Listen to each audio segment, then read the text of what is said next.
ವಿಜಯನಗರ ಜಿಲ್ಲೆಯ ಹಂಪಿಯಲ್ಲಿ ಭಾರತೀಯ ಪುರಾತತ್ವ ಸರ್ವೇಕ್ಷಣಾ ಇಲಾಖೆ ನಡೆಸಿರುವ ಉತ್ಖನನ ವೇಳೆ ಅಪರೂಪದ ಆಳ್ವಾರ್ ವಿಗ್ರಹಗಳು ಪತ್ತೆಯಾಗಿವೆ.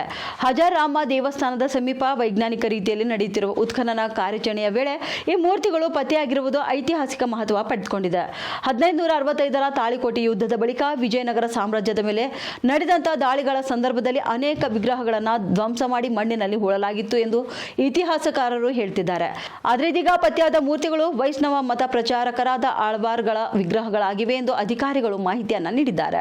ಕೆಲವು ಮೂರ್ತಿಗಳು ಶಿರಚ್ಛೇದಿತ ಸ್ಥಿತಿಯಲ್ಲಿ ಪತ್ತೆಯಾಗಿದ್ರೆ ಮತ್ತಷ್ಟು ವಿಗ್ರಹಗಳು ದೊರಕುವ ಸಾಧ್ಯತೆ ಇದೆ ಎನ್ನಲಾಗ್ತಿದೆ.